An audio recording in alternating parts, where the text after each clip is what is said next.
I'm just going to say thank you so very much for taking the time in your schedule to come out to see what Richland County is planning for the citizens of Richland County. We are welcoming your input and hoping that you will look at it and see that this is something exciting that is going to improve the quality of our lives, improve the quality of our communities, and we're just excited to be able to have this opportunity to do this. What we will be doing is putting most of county operations, particularly administrative, in this facility. The county either owns right now or will own in a matter of weeks Sears, Dillard's, and Burlington. We have our challenges. We have something like 350, 400,000 square feet of need. Our desire is to actually cohabitate. Nobody is being put out. The idea is that we will all work and live together. A big undergirding current for Richland Renaissance is that we want to encourage economic development. We want to encourage business. So we don't enter into this trying to push people out of where they are. With regard to Columbia Place Mall, the plans are to, as I mentioned earlier, to actually convert 3 of the anchors.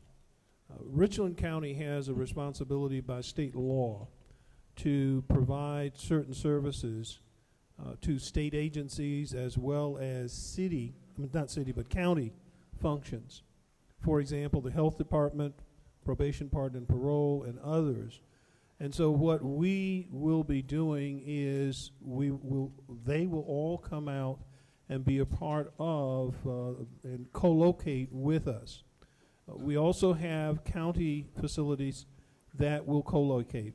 When you put it all together, it runs to about 350,000 square feet that we've run out of space.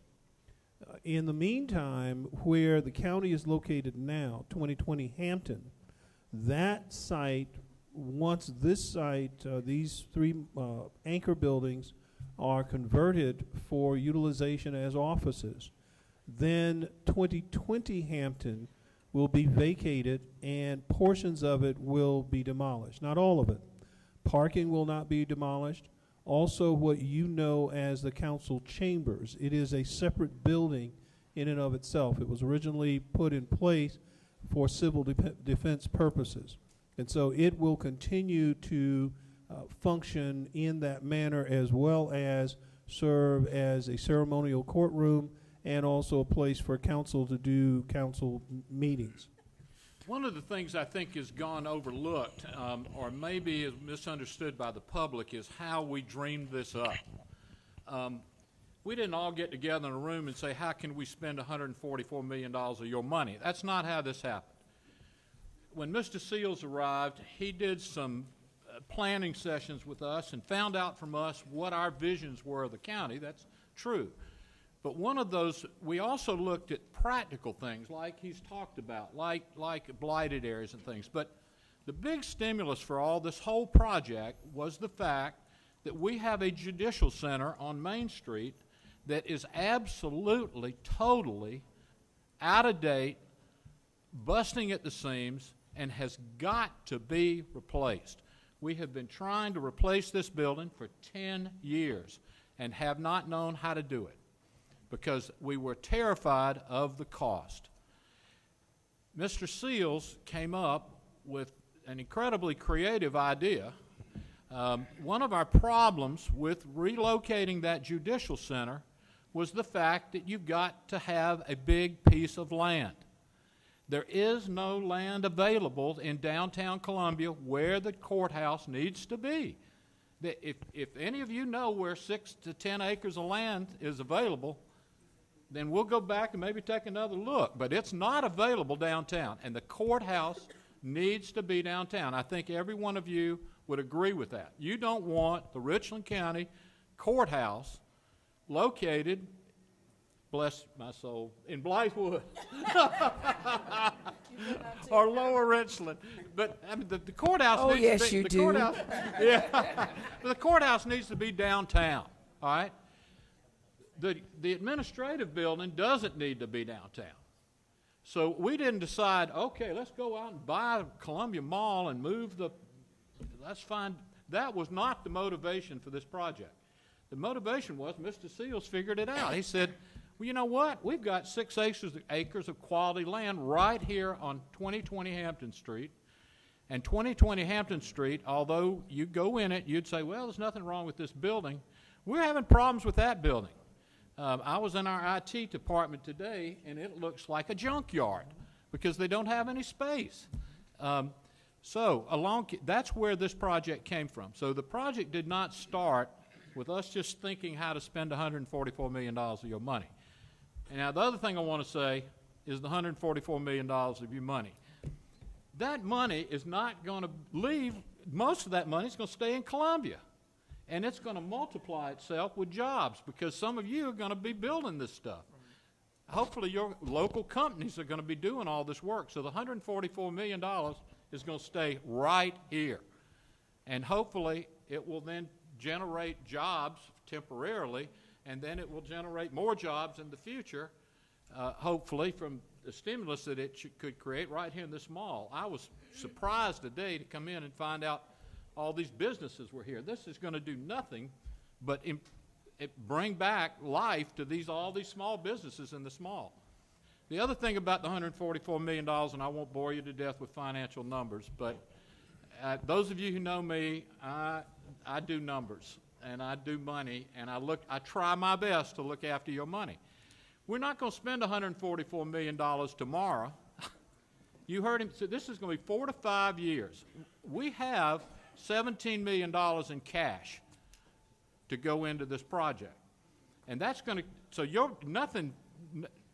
no capital money other than what we already have is going to be spent this year. The financing plan for this calls for the debt to be spread out over a period of time. We pay off the debt as it comes along.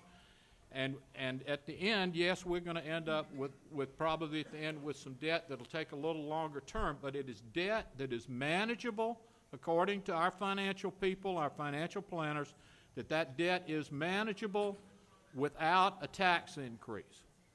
So I just want to reassure you that that is what we've been told, and that is what is going to be the guiding force of financials on this thing. I travel over 20 different states, and one of the things that we do as owners of mall properties is we're trying and we're struggling and we're challenged each and every day with trying to refill these big anchor store boxes that are vacant. So the 200,000 square feet of J.C. Penney's or Dillard's or other anchor stores that are vacant, we have the challenge of trying to figure out how do we backfill them. Adaptive reuse is a very key phrase in today's real estate industry. How do we take these big boxes and convert them into a non-retail use? What happens when you convert these retail boxes into non-retail uses, you end up allowing the ability of increased traffic. Increased traffic then attracts other retailers to your location, and other retailers then create a synergy, and they're able to work together with the non-retail users. I want to think that the track record of this council, the leadership that it has provided, the track record of our administrator, has sent a positive message contrary to what some have printed in the press. This was not, as Mr. Pierce said, this was not done in a closet, in a dark room, secret meetings. I was sort of shocked at the naivete of some of the articles that I read. Apparently they don't understand that when you're thinking about buying a building, you don't announce in the public that you're thinking about buying the building if you want to get it at the best price you're going to buy it at. So to think that you can talk about that publicly before you get to that point is absurd, but that's a conversation for another time. I want to thank my colleagues on this council for their leadership, for their courage, for their thoughtfulness, and for their fiscal responsibility, because I believe that, as Mr. Seals has indicated tonight, echoed by Mr. Pierce, that this is a plan that we're going to be able to embrace, that we can afford, and that's going to make a difference in the lives of the citizens of Richland County. Thank you so much for coming out tonight. Thank you for your support now and in the future. We're not leaving any areas out. I want to say that again. We are not leaving any areas out. We are all taxpayers across Richland County. And so this plan finally speaks to that fact and attempts to look at areas that may have been overlooked previously, that may have needed a little bit more care. And it speaks to a top to bottom revitalization of what I would say we all agree is the most dynamic county in the state. And it will begin to make us look like what we already know we are, which is the top county in the state. So I'm grateful that you've come. I'm grateful for your enthusiasm and that so many of you have stayed. I'm certainly delighted to see so many of my constituents. And I remind us all, I echo very loudly the comments that Mr. Jackson just made. This has not been a secret plan. I'm going to say that again.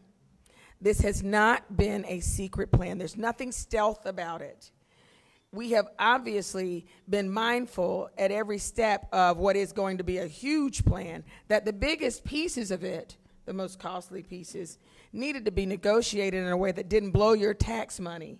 And so, no, we did not announce that we were interested in these big boxes before we were, and we didn't confirm it when people asked. And that might have looked to some people as if there were a hidden plan.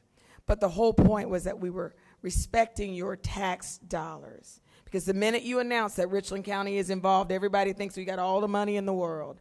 And so the way we looked at the big boxes was making sure that we were good stewards, that we could go back and look you in the face and say, yes, Mr. Seals has aggressively gotten the best price. So if you feel like you didn't know that we were interested in these boxes before that happened, that's because we were trying to protect your dollars.